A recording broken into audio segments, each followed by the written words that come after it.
Pessoal, uma coisa que eu noto quando eu vejo meus colegas advogados e até pessoas que estão em outras carreiras é a dificuldade de entender o processo civil. O que acontece? Parece que as pessoas elas só pensam em estudar processo para entrar no exame de ordem. Elas não estão se atualizando processualmente, né? Tanto que vários colegas entram em contato comigo para tirar dúvidas processuais. Antes eu entrava com outros colegas que sabiam muito mais do que eu, né?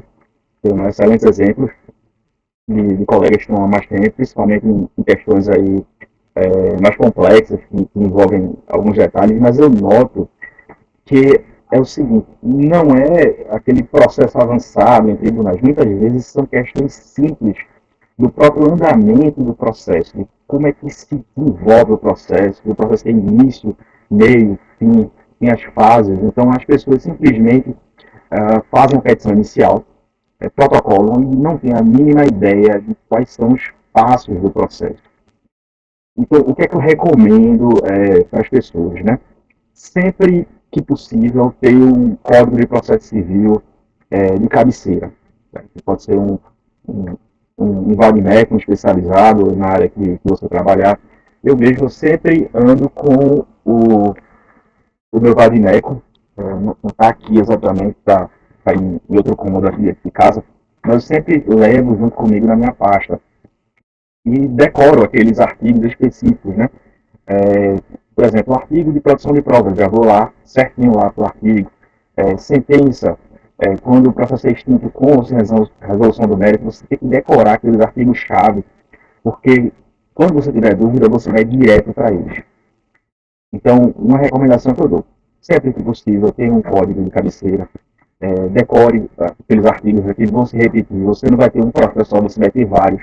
Ao longo da sua carreira, muitas vezes você vai ter de explicar para o servidor ou para o juiz, né, onde é que você vai encontrar um caso ali no seu processo, e vai ter, por exemplo, uma confissão, quais são as provas a produzir. Então, muitas vezes, pela própria contestação do réu, você já delimita as provas que estão inicial, principalmente quando o réu ele não impugna especificamente a sua petição inicial. Então, você, como autor, quando vai contestar, muitas vezes o autor ele entra em contradição. Então, é interessante que você saiba muito bem como fazer um saneamento do processo. Vamos pensar o seguinte, o juiz ele tem mais de 10 mil, 5 mil processos na vara dele, ele não vai saber nenhum de cabeça. Mas você, como advogado, é que vai muitas vezes delimitar a atividade do juiz. Né? Quando você entra com a petição inicial, você delimita a cognição judiciária. Né? Então, existe todo um mundo de fatos, mas na petição inicial você vai delimitar. Juiz, eu quero que você julgue isso. Ou você, como réu, vai dizer, o autor pediu isso daqui, sendo que na parte do pedido ele é contraditório, não tem documentação, então você já vai para a fase de prova sabendo o que você precisa provar. Mas vai muito do seu caso. Então, eu recomendo sempre que possível estudar, fazer uma revisão geral de processo. A gente tem vários cursos de processo civil aí na internet, é baratinho, você divide aí 12 vezes no cartão, e faz uma revisão boa de processo civil, porque você, quando for começar a advogar, você precisa entender o processo, você não tem a opção de não saber. É que nem hoje em dia, você vai trabalhar na área de pesquisa, é interessante que você saiba pelo menos 2 idiomas estrangeiros, né?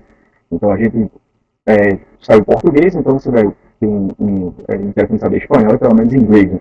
Pelo menos mais 2 idiomas ali, quando você trabalhar no ramo de pesquisa, até para aumentar o seu campo ali de atuação de referências. A mesma coisa na advocacia.